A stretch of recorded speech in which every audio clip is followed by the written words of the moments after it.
Hello, and welcome to Cindy's Corner. Go ahead and give us a thumbs up, and if you haven't subscribed, hit that subscribe button so you don't miss story time on Cindy's Corner, and so you can share the stories with your friends and your family. We are on Charlotte's Web. It is a chapter book, and the title page says that the author is E.B. White and the illustrator is Garth Williams. This is a level 4 book, and it is worth 5 points because it's a big chapter book. And if you turn to the table of contents, it has 22 chapters, and we are on chapter 10, and that's represented by the Roman numeral X. And then we look at chapter 10, and it's an explosion. And it is on page 66. So turn with me in your book on page 66. An explosion. Remember, Wilbur thinks he's going to get killed, and Charlotte says she's not going to let that happen, but he's worried about if she really has a plan or not. And she's told him to go to sleep and do not worry. So here we are with an explosion. Day after day, the spider waited, head down for an idea to come to her. Hour by hour, she sat motionless, deep in thought, having promised Wilbur that she would save his life. She was determined to keep her promise. Charlotte was naturally patient. She knew from experience that if she waited long enough, a fly would come to her web, and she felt sure that if she thought long enough about Wilbur's problem, an idea would come to her mind. Finally, one morning toward the middle of July, the idea came. Why, how perfectly simple, she said to herself. The way to save Wilbur's life is to play a trick on Zuckerman. If I can fool a bug, thought Charlotte, I can surely fool a man. People are not as smart as bugs. Wilbur walked into his yard just at that moment. What are you thinking about, Charlotte? He asked. I was just thinking, said the spider, that people are very gullible. What does gullible mean? Easy to fool, said Charlotte. That's a mercy, replied Wilbur, and he lay down in the shade of his fence and went fast asleep. The spider, however, stayed wide awake, gazing affectionately at him and making plans for his future. Summer was half gone. She knew she didn't have much time. That morning, just as Wilbur fell asleep, Avery Arable wandered into Zuckerman's front yard, followed by Fern. Avery carried a live frog in his hand. Fern had a crown of daisies in her hair. The children ran for the kitchen, just in time for a piece of blueberry pie, said Mrs. Zuckerman. Look at my frog, said Avery, placing the frog on the drain board and holding out his hand for pie. Take that thing out of here, said Miss Zuckerman. He's hot, said Fern. He's almost dead, that frog. He is not, said Avery. He lets me scratch him between the eyes. The frog jumped jumped and landed in Mrs. Zuckerman's dishpan full of soapy water. "You're getting your pie on you," said Fern. "Can I look for eggs in the hen house, Aunt Edith?" "Run outdoors, both of you, and don't bother the hens." "It's getting all over everything," shouted Fern. "His pie is all over his front." "Come on, Frog," cried Avery. He scooped up his frog. The frog kicked, splashing the soapy water onto the blueberry pie.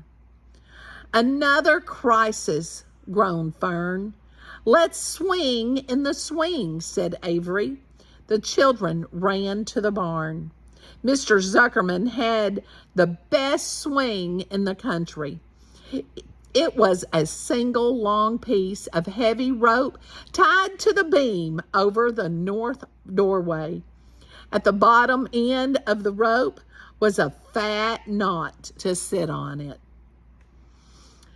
It was arranged so that you could swing without being pushed. You climbed a ladder to the hayloft.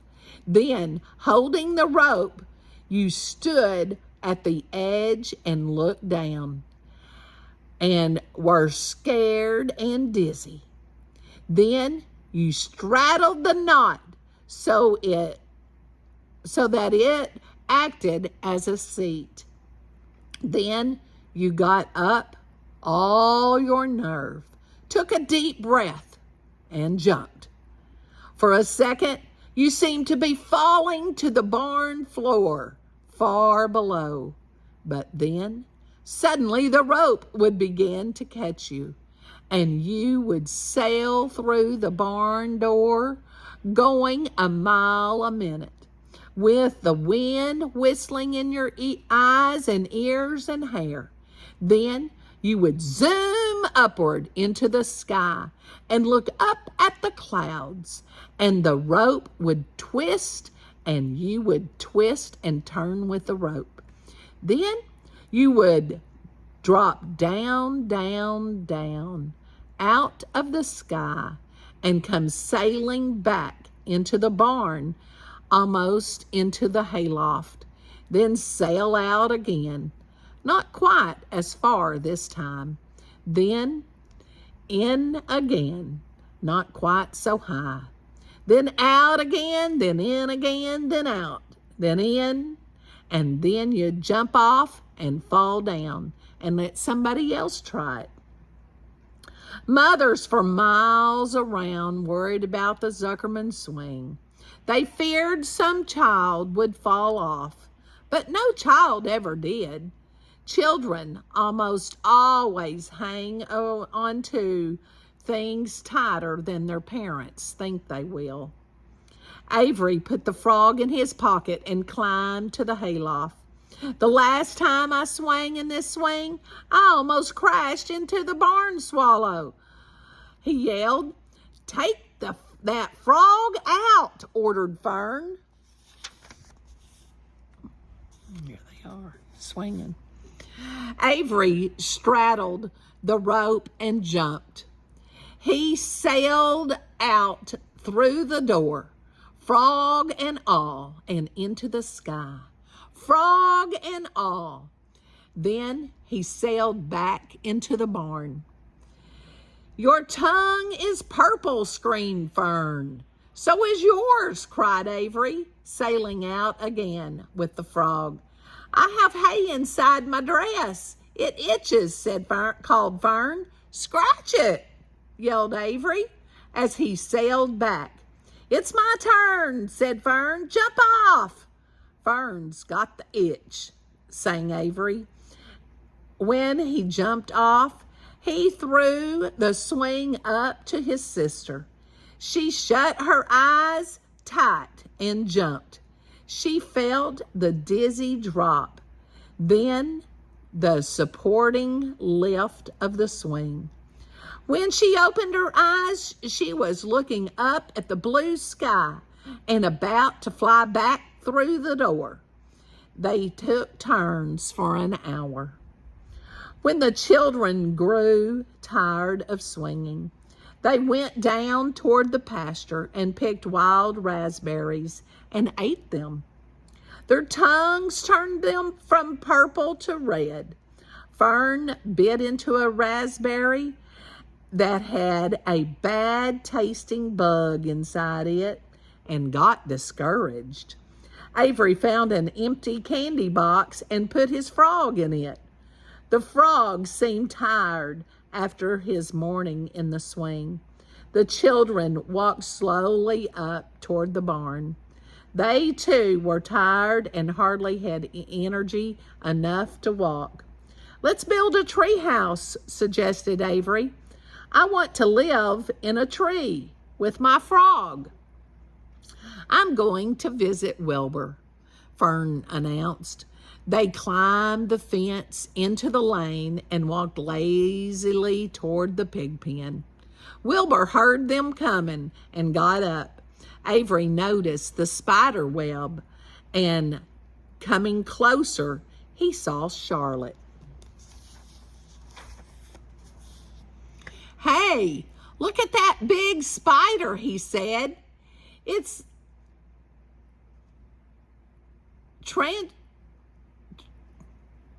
tremendous." "Leave it alone," commanded Fern. "You've got a frog. Isn't that enough?" "That's a fine spider, and I'm going to capture it," said Avery. He took the cover off the candy box. Then he picked up a stick. "I'm going to knock that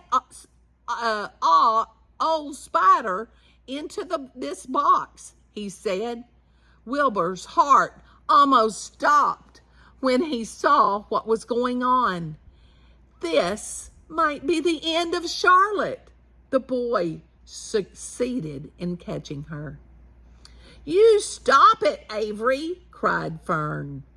Avery put one leg over the fence of the pig pen. He was just about to raise the stick to hit Charlotte when he lost his balance. He swayed and toppled and landed at the edge of Wilbur's trough. The trough tipped up and then came down with a slap. The goose egg was right underneath. There was a dull explosion as the egg broke, and then a horrible smell. Fern screamed. Avery jumped to his feet. The air was filled with its terrible gases and smells from the rotten egg. Templeton, who had been resting in his home, scootled away into the barn. "Good night," screamed Avery. "Good night. What a stink. Let's get out of here." Fern was crying. She held her nose and ran toward the house. Avery ran after her, holding his nose. Charlotte felt greatly relieved to see him go. It had been a narrow escape. Later on that morning, the animals came up from the pasture. The sheep, the lambs, the gander, the goose, and the 7 goslings. There were many complaints about the awful smell, and Wilbur had to tell the story over and over again of how the horrible boy had tried to capture Charlotte, and how the smell of the broken egg drove him away just in time. "It was that rotten goose egg that saved Charlotte's life," said Wilbur. The goose was proud of her share in the adventure. "I'm delighted that the egg never hatched," she gabbled. Templeton, of course, was miserable over the loss of his beloved egg, but he couldn't resist boasting. "It pays to save things," he said in a surly voice. "A rat never knows when something is going to come in handy. I never throw anything away." "Well," said one of the lambs, "this whole business is all well and good for Charlotte, but what about the rest of us? The smell is unbearable. Who wants to live in a barn that is perfumed with rotten egg?" "Don't worry, you'll get used to it," said Templeton. He sat up and pulled wisely at his long whiskers, then crept away to pay a visit to the dump. When Lurvy showed up at lunchtime carrying a pail of food for Wilbur, he stopped short a few paces from the pig pen. He sniffed the air and made a face. What in thunder, he said.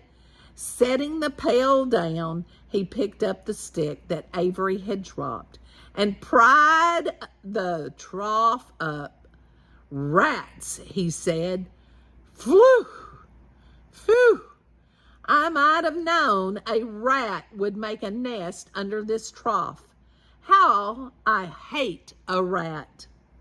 And Lurvy dragged Wilbur's trough across the yard and kicked some dirt into the rat's nest, bearing the broken egg and all Templeton's other possessions. Then he picked up the pail. Wilbur stood in the trough, drooling with hunger. Lurvy poured. The slop ran creamingly down around the pig's eyes and ears. Wilbur grunted.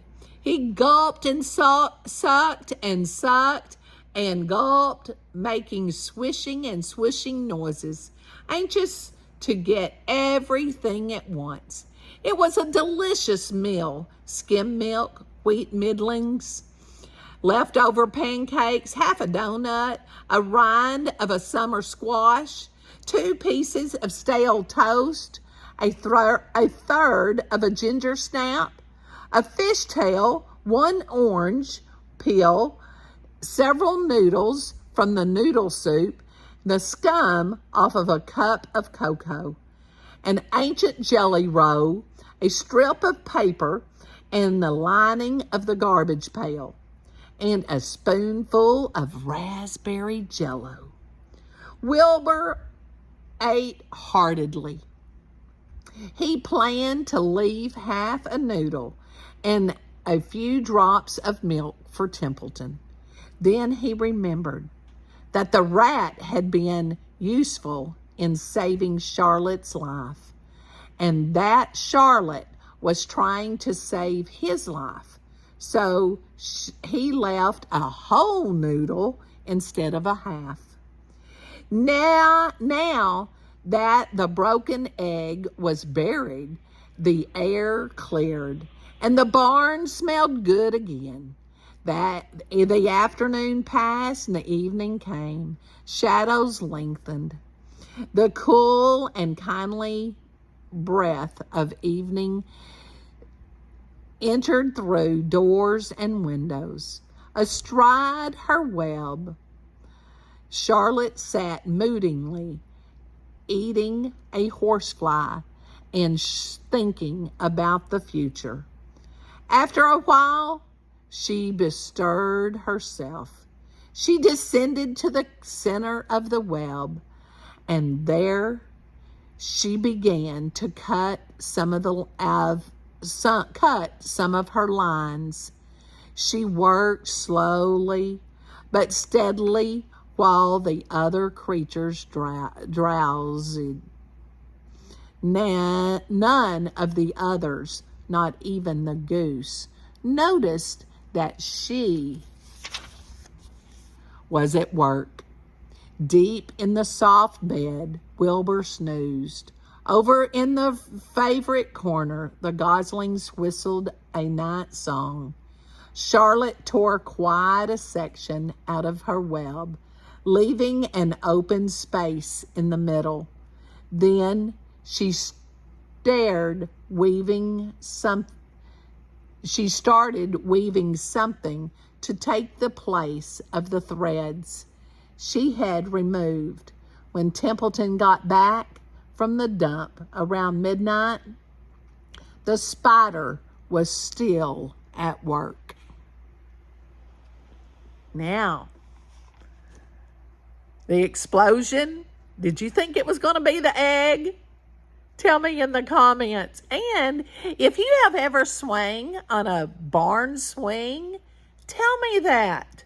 How did it work out? How was it made? Did you swing high? Did you have to drop from the hayloft? If you've ever played in a hayloft, tell me about that. I can't wait to see your comments and see what you've done at a barn. See if you've ever swung like that. Maybe you've had a tree swing and it was from a tree and you had a big knot at the bottom. Tell me if you've ever swung from a rope swing.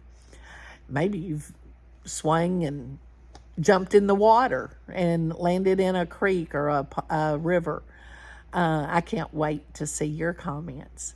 And most important today, after you've hit that thumbs up and subscribe button, give somebody a hug and tell them you love them. Get ready for chapter 11, The Miracle.